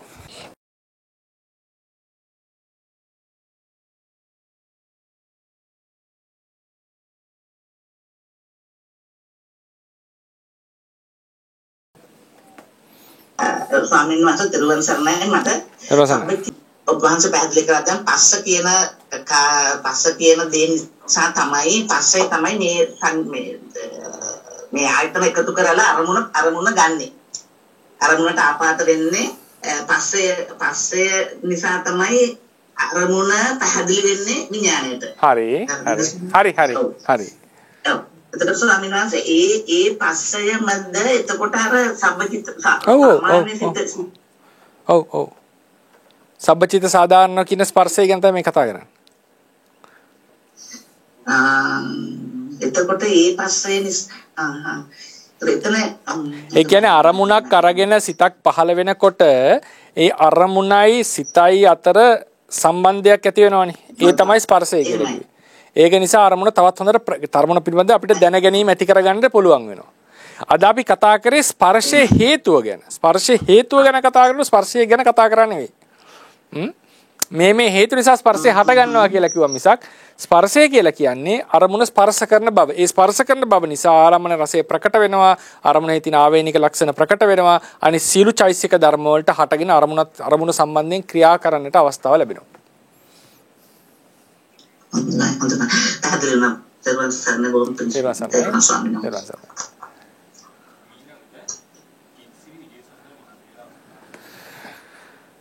අවසරයි ස්වාමීන් වහන්සේ. අද ඔබ වහන්සේ කරපු විස්තරයේදී මට හිතිච්ච දෙයක්, තේරිච්ච දෙයක් මම හරියට කියලා දැනගන්න අවශ්‍ය. අපි දැන් ආයතන ගැන හොඳ පැහැදිලි කිරීමක් පහුගිය පන්ති වලදී ගත්තා. දැන් මෙතෙන්දී අද ඔබ වහන්සේ සඳහන් කරපු විදිහට දැන් අපි කතා කරනවා චක්කායතනය ඒ විදිහට කතා කරලා ඊට පස්සේ චක්කු ద్వාරය ගැන කතා කරනවා. එතකොට ඒ ద్వාරය කියලා හඳුන්වන්නේ දැන් අර චක්කායතනය කිව්වේ රූපයක් කියලා, රූප ධර්මයක් කියලා අපි තේරුම් ගත්තා. නමුත් චක්කු ద్వාරය කියන්නේ මේ ආවර්ජන සිතටද කියන එක මට ඇති වෙච්ච දෙයක්. මොකද ඒක ඊට පස්සේ සමානතර උරේජාත සමානතර අනන්තර වශයෙන් විඥාණයට ඇතිවීමට ප්‍රත්‍ය වෙන හින්දා නෑ චක්කු ద్వාරය කියන්නේ චක්කායතනය තමයි. චක්කායතනේ චක්කු ద్వාරේ චක්කු ප්‍රසාදේ චක්කු ඉන්ද්‍රිය එකම ධර්ම, ඒක රූප ධර්මයක්. චක්කු ద్వාරය කියනකොට ඒ කියන්නේ ద్వාරය කියන්නේ අරමුණු හැපෙන තැනනේ. අරමුණු හැපෙන තැනනේ. එතකොට චක්කු ద్వාරේ හැපිලම ඒ වීතියම චක්කු ద్వාරිකයි. ద్వාරික ద్వාර කියන්නේ දෙකක්. දැන් මේ මුළු චිත්ත වීතියම ඇසේ රූපයක් ගැටුණාට පස්සේ අට ගන්න මුළු චිත්ත වීතියම චක්කුද්්වාරික විචිත්. චක්කුද්්වාරික සිත්. ඒක මට තේරෙනවා. නමුත් මෙතන ద్వාරා වර්ජන සිත කියන එක ద్వාරා වර්ජන සිත කියන එක ඒක ඇති වුණාමනේ විඥානය ඇති වෙන්නේ. ඒක නිසායි මට මේ කල්පනාව ආවේ මේ නෑ ඒක විඥානේ හටගන්න හේතුවක් වුණා. ඒකට ద్వාරය කියන්නේ අපි. ඒක ద్వාරය කියන්නේ නෑ. මුළු ඔක්කොම ටික ద్వාරික වීතියක්. ඒ ద్వාරික වීතියේ එක එක සිත් වලින් අනිත් සිත් වලට උපකාර තිබුණා කියලා ඒ පූර්ව සිත් ద్వාර වෙන්නේ නැහැ. ద్వාර වෙන්නෙම ඒ රූපය. චක්කු ඒ අරමුණ ගැටිච්ච එක. මනසෙනම් භවාංගයේ තමයි එතන ద్వාරය වෙන්නේ. ඒ වීතිය ගත්තම. අරමුණ ගැටිච්ච එක තමයි ద్వාරය. නැත්තම් යම් විදිහට උපකාර කරපමණින් ద్వාරයක් බවට පත් වෙන්නේ නැහැ. ద్వාරය යනු අරමුණ ගැටිච්ච තැන. පංචද්වාර ආවර්ජනේ ගැටුන්නේ නැහැනේ අරමුණ. ඒකේ ආවර්ජනා කිරීමනේ ගැටිච්ච එකක් ආවර්ජනා කරපු ගැටිච්ච තැන තමයි ద్వාරය. ඒ වුණාට අපි කතා කරේ අද ద్వාර වර්ජන සිතත් යම්කිසි ආකාරයකට ඒ චක්කුවට නැත්තම් ඒ ආපු අරමුණ ස්පර්ශ කරනවා කියලානේ. නෑ ස්පර්ශ කරන්නේ අරමුණු කරනවා කියලානේ කිව්වේ. අරමුණු කරනවා. ඔව් ద్వාරේහි ආරම්මණය ගැටෙනවා.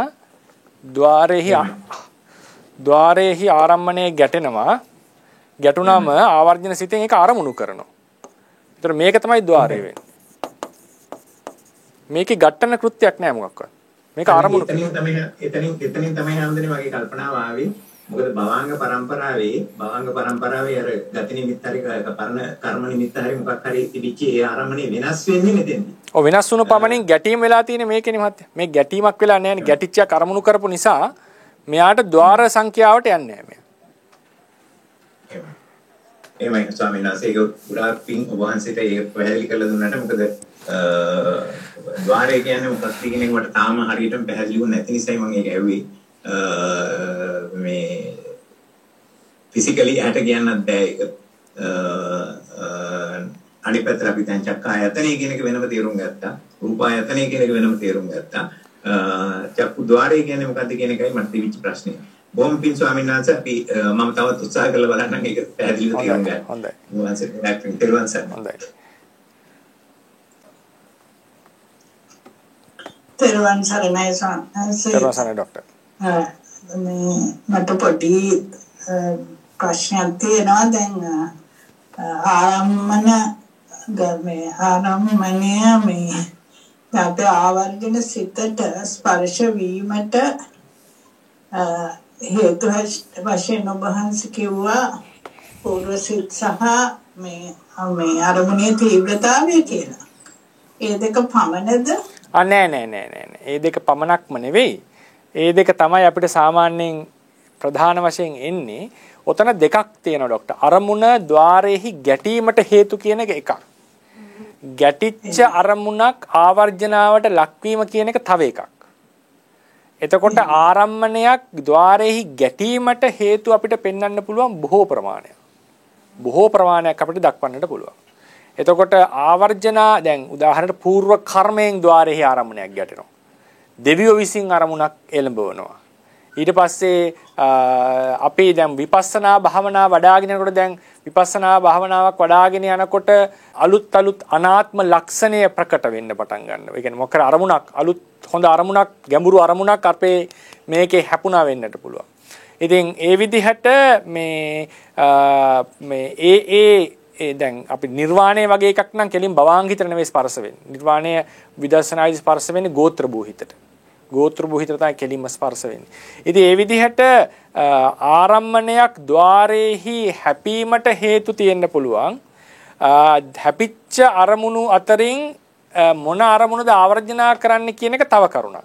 එතකොට ප්‍රධානම කරුණු දෙකක් තමයි ඉන්ටෙන්සිටිය වැඩි නම්. ඒ කියන්නේ අපි ධානයකට සමවැදිලා ඉන්නකොට ලොකු සද්දයක් නම් ඇහුනේ. ඒ සද්දේ ප්‍රබල නම් අපිට කැඩිලා අවධානය කැඩිලා එතනට යනවා. ඊළඟට අර කිව්වාගේ අවධානය කියන එක ප්‍රධාන කරුණක්. ඊට පස්සේ තවත් කරුණු තියෙන්නට පුළුවන්. මට මේ වෙලාව එකපාර ඔලුවට එන්නේ නැහැ. ඒක අපි තව ඉදිරියේදී සාකච්ඡාවට ගමු. ඔබ වහන්සේ 1015ද කොහෙද? ඒ 15 ගන්නේ ඇත්තටම ద్వාරයට ආපాతගත වීම සඳහා. ద్వාරයට ආපాతගත වෙන්නේ 15ක් තියෙනවා. හොඳයි ස්වාමී. හොඳයි. තෙරුවන් සරණයි ඒකයි මට. හරි. ඒකේ තියෙන්න පුළුවන් දික්ඨ වශයෙන් සුත වශයෙන් දික්ඨ සදිස සුත සදිස සද්ධා රුචි ආකාර පරිවිතක්ක දිට්ඨි නිජ්ජාන කන්ති. දැන් උදාහරණයකට අපි දැන් ඉන්වෙස්ටිගේෂන් එකක් එහෙම කරනවා කියන්නේ දැන් අර නව නිර්මාණයක් එහෙම పూర్වයෙන් හිතාගෙන යනකොට ඒ සිතිවිලි අනුවන ඊළඟට පනින්න හිත. يعني ගැඹුරු නොසිතූ අරමුණු නොදැනච්ච අරමුණු වලට අපි පැමිණෙනවනේ හිත නේද? එතකොට ඒ විදිහට විමසීම කියන්නේ ඊට පස්සේ විදර්ශනාවෙන් පැමිණෙන අලුත් ඊට පස්සේ අභිඥාවෙන් පැමිණීම දෙවියන් විසින් එළඹීම කර්මයේ විසින් එළඹවීම ධාතුක්ඛෝබේ ශරීරයේ තියෙන යම් විකෘත ධාතු කිපීම නිසා හීන පෙනෙන අවස්ථාවන් ඒ වගේ මේ නානා හේතු දක්වලා තියෙනවා 15කට වැඩි තියෙන පුළුවන් 15ක් පමණ අපිට හම්බ වෙනවා ආරම්මණයක් ద్వාරයට ආපాతගත වීමට. ద్వාරයට ආපాతගත වුණාම සාමාන්‍යයෙන් ආවර්ජනාව පහළ වෙනවා. හැබැයි ద్వාරයට ගොඩාක් කර්මණු ආපాతගත වෙලා තියෙනවා. ඒ තියෙන එක ආවර්ජනාවක් ලක් වෙන්නට නම් තියෙන හේතු සාධක තමයි අරමුණේ ප්‍රබලත්වයේ සහ අපේ මේක කියන එක. ඉතින් නොවෙන්නට හේතු වෙන්නට පුළුවන් කොච්චර දැන් සාමාන්‍යයෙන් ඇහැරිලා ඉන්නකොට මෙතනට මොකක් හරි දෙයක් වැටුණොත් ටක් ගාලා අපිට අවධානය. හැබැයි මට හොඳට නිින්ද ගිහිල්ලා ඉන්නවා නම් ඒ සද්දෙම ඇහුනට මෙයා වෙන්නේ නැහැ. හැබැයි මගේ ద్వාරේ ගැටෙනවා. එතකොට ඒ වගේ වෙලාවලට අපේ සිත ඒ කියන්නේ නෙගටිව් පැත්තට කතා කරන්න පුළුවන්. අරමුණු නොවෙන්නට ආවර්ජනාව පහළ නොවෙන්නට භවාංගය නිකන් මේ කිඳා බහැලා තියෙන අවස්ථාවලදී ආවර්ජනාව හටගන්නේ ඒ වගේම අවදි වෙලා හිටියනම් දැනෙන අරමුණක් නිදාගෙන ඉන්නකොට දැනෙන්නේ නැහැ. ඒ විදිහට ඔක දෙපැත්තට කතා කරන්න ඕනේ. ආවර්ජනාව පහළ වීම සහ ආවර්ජනාව පහළ නොවීම කියන මාතෘකාව ප්‍රධාන වශයෙන් ওই දෙක තමයි තියෙන්නේ. අරමුණේ ප්‍රබලත්වය සහ අපේ පූර්ව සිත් වලින් ඇති කරපු අවධානය කියන එක. කර්මයක් බලපානවා කියලා හිතෙනවා මට. කර්මයක් බලපානවාද කියලා ඒ කියන්නේ හිතනකොට පොඩි ප්‍රශ්න. ඒ කියන්නේ උදාහරණයකට ద్వාර පහේ පහක් ගැටලා තියෙනකොට මොකක්ද අරමුණු වෙන්නේ කියන එකට නෙවෙයි ප්‍රශ්නේ නේද? මොකක් සම්බන්ධයෙන් ආවර්ජනා වෙන එකනේ. එහෙමයි. ඔව්. එතකොට ආවර්ජනා වීමට කර්මය බලපාන්නේ නැහැ කියන්න බෑ අපිට එකපාරටම. කර්මයේ බලපෑමක් තියෙන්න පුළුවන්. හොඳයි සාහස්. ඒක තමයි මට කර්මයක් බලපානවද කියලා හිතුනේ. බලපාන්න පුළුවන්. තෙරුවන් සරණයි. තෙරුවන් සරණයි.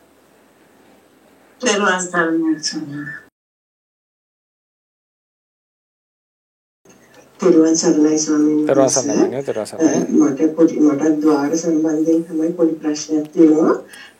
දැන් ස්වාමීන් වහන්සේ දැන් පංචද්වාරය ගත්තොත් එතකොට ඒක මේ ඝට්ටණය වෙන තැනනේ මේ ආරම්භණයයි එක් සංතානයයි සම්බන්ධ වෙන තැන. එතකොට මම තේරුම් ගත්තේ එතකොට චක්කු විඥානය කිව්වොත් චක්කු විඥානය හට ගන්නවා. එතකොට ස්වාමීන් වහන්සේ මනසයි ద్వාරයයි මේ ඒ කියන්නේ මනෝද්වාරයේදී පොඩ්ඩක් ඒක තව චුට්ටක් විස්තර කරලා දෙන්න පුළුවන් සම්මත. මනස ద్వාරයක් වීමේදී එතන එකට ඒ කියන්නේ මනෝද්වාරය එතකොට නැහැ ඇත්තටම. දැන් උදාහරණයකට භවාංගසිත 15 යනවා දිගටම. ඒ යනකොට භවාංගයකට අරමුණක් ආපాతගත වෙනවා.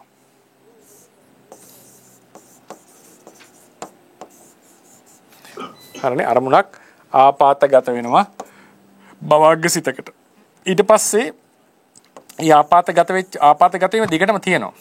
ඊළඟට මේ මනෝද්වාරාවජන සිත මේ අරමුණු කරමින් හට ගන්නවා. ඊළඟට ජවන සිතක් නැවත අරමුණු කරමින් හට ගන්නවා. හරිනේ අරමුණු කරමින් හට ගන්නවා. ඒකට ඉතින් ආපాతගත වුණා කියලා කියන්නේ නැහැ අපි. ඉතින් ආපాతගත වීමට වඩා ලොකු දෙයක් අරමුණු කිරීම කියලා කියන්නේ. අරමුණු කිරීම ආපాతගත වුණා කියලා කියන්නේ අරමුණු නොකර සම්බන්ධතාවයක් ඇති වෙලා. අරමුණු කරා කියන්නේ කෙලිම දැනගත්තා කියන. ඒ නිසා ආපాతගත වීමට වඩා ඉහළයි අරමුණු කිරීම කියන එක විදිහට ගත්තා. ඉතින් මේවා හැම එකක්ම ඉපදිලා බින්දෙනවනේ. එතකොට ওই තින්නන් සංගති පස්සෝ කියන්නේ මෙතන මේ ජවනසිතත් එක්ක ස්පර්ශය තියෙනවා. හරිනේ? එතකොට මෙතන කොහොමද ආධ්‍යාත්මික ආයතන? මේක තමයි ආධ්‍යාත්මික ආයතනෙ. භවාංගසිත. සාවර්ජන භවාංගේ. මේකත් අතුලත් ගන්නෙ. මේකත් ඇතුළත්ව. ඊට පස්සේ අරමුණ තමයි බාහිර ආයතනය. අරමුණ බාහිර ආයතනය. මේ තමයි විඥාණය. විඥාණය. දැන් චක්කුද්්වාරික වීතියක එනකොට චක්කු ප්‍රසාදයේ අරමුණ ගැටෙනවා. අරමුණ තියෙනවා ඒකද ගැටෙනවා චක්කු ප්‍රසාදයේහි. එතකොට මේ ගැටීම දිගටම තියෙනවා භවාංග සිතකදී ඒක ආපాతගත වෙනවා. ඊට පස්සේ ඒකේ තාපත ඊළාට පංචද්වාරාවජන චක්කු විඥාන කියන සිත පහළ වෙනවා. මේ චක්කු විඥාන සිතේ ස්පර්ශය තියෙනවා. දැන් මේ වෙලාවෙත් චක්කු ප්‍රසාදයයි රූපාරම්මණයයි ගැටලා තියෙන්නේ. එතකොට මෙතනදී තින්නම් සංගති කියන්නේ චක්කුංච පටිච්ච රූපේච්ච uppajjati චක්කු විඥානං තින්නම් සංගති පස්සෝ කියනකොට මේ කට්ටිය මේ වෙලාවෙම ඉන්නවා එකට. ඒක ඒ වෙලාවෙන් පවතින ඒ තුනම. ස්පර්ශයත් ඒ වෙලාවේ හට ගන්නවා ජනනය වෙමින්. ස්පර්ශයත් ජනනය කරමින් තම විඥානය හටගන්නේ. මෙතනදී ආධ්‍යාත්මික ආයතන නිරුද්ධ වෙලා. මේ කියන්නේ මේ හරියනකොට නැහැ ආධ්‍යාත්මික ආයතන. ඒ නිරුද්ධ වෙලා. විඥානයේ තියෙනවා. අරමුණ සමහර වෙලාවට අතීත ආරම්මණයක් වෙන්න පුළුවන්. මෙතනදී වර්තමාන ආරම්මණයක්මයි හැමසෙමනේ. රූප ආරම්මණය. මේක අතීත ආරම්මණයක් වෙන්න පුළුවන්. ඒතර ආරම්මණයක් නැති වෙන්නට පුළුවන්. එතකොට මෙතන තින්නම් සංගති පස්සෝ කියනකොට සමහරට වර්තමාන ආරම්මණය තියෙනව වෙන්න පුළුවන්. එතකොට අරමුණයි විඥානයයි මෙතන විඥානයේනි ජවනසිත විඥානයයි අරමුණයි මේක නිරුද්ධ වෙලා ආධ්‍යාත්මික ආයතනෙ. හැබැයි ආධ්‍යාත්මික ආයතනය නිසා තමයි මේක හටගත්තේ. ඉතින් ඒ නිසා එතනදී තින්නම් සංගති තුනේ එකතුව කියලා කිව්වට එතන ඇත්තටම ආධ්‍යාත්මික ආයතන ඒ වෙලාවේ නැහැ. ඒක නිශ්චය වෙලා තියෙනවා එක විදිහකට. නමුත් ඒ වෙලාවේ ඒක නැහැ කියලා මතක තියාගන්න. එතකොට මේ ජවන සිත් තමයි අපිට අර අනිත් තැන් වලදී විඥාන චක් විඥානය වගේ ගත්තා වගේ මෙතන ජවන සිත ගන්න ඕනේ. මෙතන ජවන සිත ගන්න ඕනේ. ජවන සිත ගන්න ඕනේ.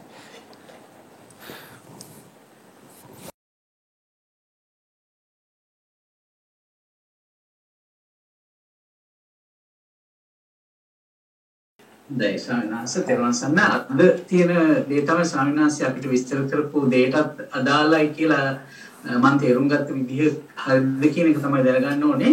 ස්වාමීන් වහන්සේ දැන් ආයතන කියනකොට ධාතු කියනකොට දැන් හුඟක් වෙලාවට චිත්තචෛතසික ධර්මයන් උපදවන ස්ථානයේ හැටියට කතා කරාට විශේෂයෙන් දැන් චක්කු ප්‍රසාදයේ කියන ඒක ආයතනයක් හැටියට උතන ඒ චක්කු විඥාන ආදී පහළ වෙන්න නිශ්චය වන ධර්මයක් හැටියට තියෙනවා. ඒක ආයතනයකුත් වෙනවා ධාතුවකුත් වෙනවා. හදේවත් රූපේ ගත්තොත් එතනත් චිත්තචෛතසික ධර්ම ඇති වෙන්න නිශ්චය භූමියක් වුණාට අපි ඒක ద్వාර කෘත්‍ය කරන්නේ නැති හින්දා ඒක ආයතනයක් හෝ ධාතුවක් වෙනවා කියලා සලකන්නේ නැහැ කියලා තමයි තේරුම් අරන් ඉන්නේ. ඒක හරිද ස්වාමීන් වහන්සේ ඒකේ තව මොන හරි අපි දැනගත යුතුද? කියන්නේ කවුරු මෙහෙමයි ආයතන නිෂ්පරියායෙන් ආයතන වශයෙන් ගත්තොත් ධම්මායතනයට වැටෙන්නේ. ආධ්‍යාත්මික ආයතනයක් වෙන්නේ නැහැ. ආධ්‍යාත්මික ආයතන වෙන්නේ ద్వාර ටික. ඒ නිසා හදේ වස්තුව ඔබතුමා අහුවේ ඒ අර්ථයෙන් නේද? නිෂ්පරියායෙන් ගත්තොත් ධම්මායතනයට වැටෙනවා. නමුත් අපි අර ආධ්‍යාත්මික ආයතන සංඛ්‍යාවෙන් ගන්නෙ නැහැ ඒක. එහෙම ඒක තමයි එක ප්‍රශ්නයක් ස්වාමීන් වහන්සේ. අනිත් ප්‍රශ්නේ ඔබ වහන්සේ සමහරට චිත්ත වීති සම්බන්ධයෙන් විස්තර කරනකොට විස්තර කරයි. දැන් චක්කු විඥාණයෙන් ගන්න අපි කිව්වොත් එහෙම මේ අතිමහන්තාරම්මන චිත්ත වීතියක් ගත්තොත් පස්වෙනි චිත්තක්ෂණයට ආපු රූපයක් කියන එක තමයි තේරුම් අරන් ඉන්නේ. එතකොට එතනින් පස්සේ ඇති වෙන සිත්වල අරමුණ අපි සාමාන්‍ය කියන චක්කුද්්වාරයෙන් ගත්ත අරමුණම තමයි ඉතිරි සිත්වලිමුත් අරමුණු කරන්නේ කියලා. චක්කු විඥානය නේද? විඥානය. චක්කු විඥාණයෙන් ගත්ත අරමුණම තමයි ඊට පස්ව පහළ වෙන සම්පරිච්ඡන සංකීර්ණ ජවන් ආදී සියලුම වගේ තදාරම්මන කියන එකේවත් අරමුණු කරන්නේ. එතකොට ස්වාමීන් වහන්සේ එතකොට ඒ සිත්වලින් අරමුණු කරන්නේ අතීත ආරම්මණයක්ද නැත්නම් අර රූපේ අවශ්‍ය ගෙවෙනකොට ඒ ගෙවෙන එකට අදාළවද අපි එහෙම අරමුණ මොකක්ද කියලා එතනදී සඳහන් කරන්නේ ස්වාමීන් වහන්සේ. ඒක සාමාන්‍යයෙන් කියන්නේ ඒ අරමුණමයි අරමුණු කරන්නේ. ඒ ගැටිලා තියෙන අරමුණම අරමුණු කරන්නේ. හැබැයි අරමුණු කරන්නේ චක්කු විඥාණයෙන් දැක්ක ආකාරයට. චක්කු විඥාණයෙන් දුටුව ආකාරයට තියෙන අරමුණම අරමුණු කරනවා. පැහැදිලිද? දැන් උදාහරණයට දැන් මේක වෙන පාඩමක්. ඔක වීති පාඩමේදී ඔක ගැඹුරට කතා කරයි අපි. මේ දැන් උදාහරණයකට ඔය අහන්නේ චක්කු ප්‍රසාදයේ තියෙනවා රූපාරම්මණයේ තියෙනවා. දැන් මේකේ ගැටෙනවානේ. දැන් මේක අතීත භවංගයත් එක්ක හටගෙන මෙතන තමයි ගැටණිය සිද්ධ වෙන්නේ. භවංග චලනය. සමහර පොත්වල තියෙනවා අතීත භවංගයේදී ගැටෙනවා කියන ඔය පිළිගත්ත දැසන භවංග චලනයේදී ගැටෙනකොට ඒක තමයි ගැටීමත් එක්කම භවංග චලනය වෙනවා. භවංග උපච්ඡේද. මේ හැමතැනදීම ගැටිලා තියෙන්නේ මෙයා. හරිනේ? ගැටලා කියන්නේ මේ ඡායාවම වදින්නේ. හරිනේ? ඊට පස්සේ පංචද්වාරාවජ චක්කු විඥාන. දැන් චක්කු විඥාන සිත හටගන්නෙම මෙතන. ඒතර මෙයා හොඳට දකිනවා. ඒතර එයාට යම් පැහැදිලි දර්ශනයක් මෙයා කෙරෙහි තියෙනවා. ඒ දැක්ක විදිහට තමයි සම්පටිච්ඡන සම්තීරණ වොත්තපන ආදියත් අරමුණ ගන්නෙ. හැබැයි ඒ කට්ටිය ඒ අරමුණ ඉන්න තැනම ඉඳලා මේ දර්ශන කෘත්‍ය කරන්නේ නැහැ. ඒ කට්ටිය සම්පටිච්ඡන සම්තීරණ ආදී කෘත්‍ය කරන්නේ. හැබැයි චක්කු විඥාණයෙන් දුටු ආකාරය ඒකට චිත්ත නිමිත්ත ඇහුවොත් මොකද්ද කියලා. චිත්ත නිමිත්ත බැලුවොත් එහෙම මේ හැම එකකම. දැන් මේවල චිත්ත නිමිත්තට තියෙන්නේ මොකද්ද? කර්ම නිමිත්ත ගත නිමිත්ත වගේ එකක්. ඒක අපි නිකන් රතු පාටින් අඳිමුකෝ. මේවල චිත්ත නිමිත්ත සම්පූර්ණයෙන් పూర్ව භවයක මරණාසන්නයේදී ඇතිවෙච්ච මේක. ඊට පස්සේ චක්කු විඥානය බැලුවොත් එහෙම ඒක පැහැදිලියම දැන් මේක අපි කහ පාටට නිකන් රූපයක් දැම්මොත් කහ පාට එකක් නම් ගැටලා තියෙන්නේ. හරිනේ? දැන් මේ වලට ඒක අදාළ වෙන්නේම නැහැ. මෙතනදී පැහැදිලියම කහ පාට එක දකින්න මෙයා. ඒක පැහැදිලිව මෙයා ඒ විදිහට දකිනවා. හැබැයි එතන ඉඳලා දකින්නේ. ඊට පස්සේ තහර අහන්න පුළුවන් මේ සිත් වලින් චිත්ත නිමිත්ත මොකද්ද? මේ සිත්වල චිත්ත නිමිත්තත් මේ චක්කු විඥාණයෙන් දැක්ක එකමයි. දැක්ක අනුසාරයෙන්. මෙයා එතන ඉඳලා නෙමෙයි ගන්නේ හදේ වස්තු ඇසුරු කරගෙන. මේ කට්ටිය හදේ වස්තු ඇසුරු කරන්නේ. මෙයා චක්කු වස්තු ඇසුරු කරන්නේ. දැන් ප්‍රශ්නයක් නෑ පංචද්වාරාජන සිතර මොකද්ද? මො චක්කු විඥාණයෙන් දැක්කේ නැහැනේ තාම. හරිනේ? පංචද්වාරාජන සිතේ අරමුණ මෙයාමයි. මේ ගැටිච්ච එකමයි අරමුණ. මේ තරම් ක්ලැරිටියක් නෑ. මේ තරම් පැහැදිලි බවක් නෑ. හරිනේ? එයා අරමුණම අරමුණු කරන්නේ. ඒක නිකන් උදාහරණයක් හිතන්න. අර අපි ගත්තේ මකුළු දැලක ඉන්නකොට මකුළුවා මකුළු දැල මෙහෙමනම් මකුළුවා මෙතන ඉන්නවා මේ පැත්ත බලාගෙන මෙතන මැස්සෙක් වැටෙනවා. වැටුණාම මොකද වෙන්නේ? ගැස්සිලා මේ මකුළුවා මේ පැත්තට හැරෙන්න ඕනේ. මේ දකින්න. දකින්න හැරෙනකොට මේ හැරීම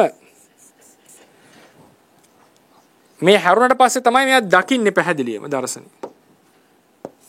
දකින්නවා මෙතනදී. මේ හැරෙනකොට මෙයාගේ අරමුණ මේ ඒ කියන්නේ අරමුණ කියන්නේ අපි නිකන් පොදුවේ නිකන් උදාහරණයක් ගන්න. එයාගේ අවධානය තියෙන්නේ මකුළුවා දිසටනේ. සතා දිසටනේ. එතකොට ඒ වගේ පංචද්වාරාජන හිතේ අරමුණ අවධානය තියෙන්නේ මේ ගැටිච්ච අරමුණ කෙරෙහි. ඒ නිසා අපිට කියන්න වෙනවා මේ අරමුණම තමයි අරමුණු කරේ. අරමුණු කරේ අරමුණමයි. හැබැයි අර තරම් ක්ලැරිටියක් නැහැ. ඒ නිසා මම මේක සුදු පාටින් අඳින්න.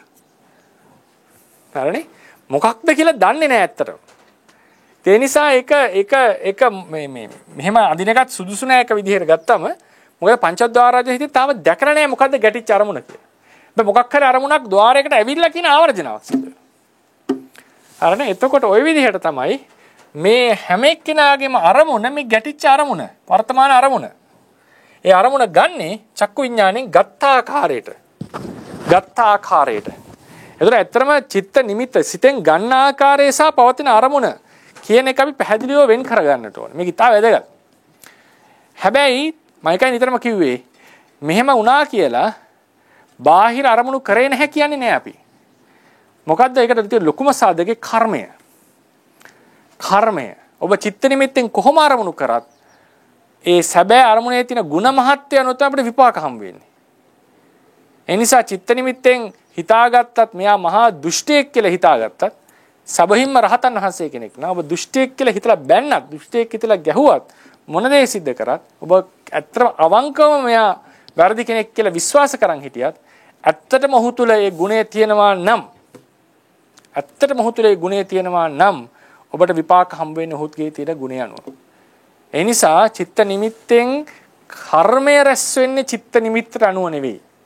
යම් දායකත්වයක් තියෙනවා චිත්ත නිමිත්තේ කර්මයට. ඒක අපි ඉදිරියේදී කතා කරමු. ඒ ගත් ආකාරය. දැන් උදාහරණයකට බුදුරජාණන් වහන්සේ බුදුවරේ බව දැන අර ඒ ගතිය එනකොට අපිට සද්ධාවාදී උපදිනවනේ. ඒ නිසා චිත්ත නිමිත්තේ යම් දායකත්වයක් තියෙනවා. විශේෂයෙන් ඕක විදර්ශනාට ලොකුවට බලපාන. ඒ නිසා ඒක වැදගත්. නමුත් අපිට කර්මය රැස් වෙන්නේ විශේෂයෙන්ම අරමුණේ තියෙන ගුණ මහත්යන්. ඒ වගේ මේ චක්කු විඥාණයෙන් ගත්ත ආකාරයෙන් මේ ගැටි ගත්තට මෙයාගේ අරමුණ වෙන්නේ මේ තියෙන අරමුණමයි. ඒ නිසා ඔක ওই විදිහට තමයි අපි ඔක විස්තර කරන්නේ. මුලින් සම්මාස තෙරුවන් සරණයි. හොඳයි එහෙනම් අද දවසේ මම හිතන්නේ කාල වේලාව අවසන් වෙනවා. අපි අද දවසේ කතා කරා ස්පර්ශ චෛතසිකයේ සම්බන්ධයෙන්. ඒකේ ලක්ෂණ රස පච්චුපට්ඨාන පදට්ඨාන කියන හතරම අපි අවසන් කරලා තියෙනවා. ධම්මසංගිනිය අපිට දැන් ඉදිරියට එනවා. පස්සෝ පුසන සම්පුසන සම්පුතිසත්තං කියලා. ඒකේ තරම් විස්තර කරන්න දෙයක් නැහැ. නමුත් ඒකට අපි විස්තර කරගෙන ස්පර්ශය සම්බන්ධයෙන් තියෙන තවත් වැදගත් ගැඹුරු කාරණා. ඒ කියන්නේ ස්පර්ශය සම්බන්ධයෙන් පැමිණිය හැකි ප්‍රශ්න, ඒ කියන්නේ හිතිතු ආකාර පිළිබඳවත් අපි යම් විශ්ලේෂණයක නියදෙනවා. ඊට පස්සේ අපි ඒක අවසන් කළා. වේදනාව නෙමෙයි චෛසික ධර්මයට තියෙනවා. ඒකත් ඊටාම විස්තර කරන්න ඕන චෛසිකයක්. ගොඩාක් ලස්සන චින්තනයක් ඒක ඇති කර ගන්නට පුළුවන්. බොහෝ දුරට වේදනාවෙන් මේ පාර දේශනා මාලාව අවසන් කරයි. ඊට පස්සේ අපි ඊළඟ වார்த்தාවේ මම බලාපොරොත්තු වෙනා චෛසික කීපයක් කරගෙන නමුත් ටිකක් ගැඹුරට යන නිසා ඊළඟ වතාවේ බොහෝ දුරට සංඥාව ඊළඟ සෙමිස්ටර් එකේ ඊළඟ වාරයේදීම සාකච්ඡාවට ගනි. ඉතින් මේ හැම එකෙන්ම අපි බලාපොරොත්තු වෙන්නේ මේ සියුම් වෙච්ච ඉතා සියුම් වේගෙන් හටගෙන නිරුද්ධ වෙන දැක ගැනීමට අපහසු මේ නාම ධර්මය අපිට අත්ලේ තියෙන රේඛා වගේ ප්‍රකට කර ගැනීමක් තමයි අපි බලාපොරොත්තු වෙන්නේ. ඒ නිසා මම හිතනවා ඒක ප්‍රකට වෙනවා ඇති කියලා. ඒක අපේ විදර්ශනාවට ඒකාන්තයෙන් පිටිවලක් වෙනවා. ඒ නිසා අපි රසකත් කරගන්න දෙනා කුසල සම්භාරය තව තවත් ධර්මඥාන භාවනා ඥාන දියුණු කරගෙන නිවනින් සැනසෙන්නටම හේතු වේවා. බුද්ධ ශාසනයේ චිරස්ථිතිය පිණිසත් හේතු වේවා කියලා ප්‍රාර්ථනා කරමු. බුද්ධ ශාසනං චිරන් තිට්ඨතු.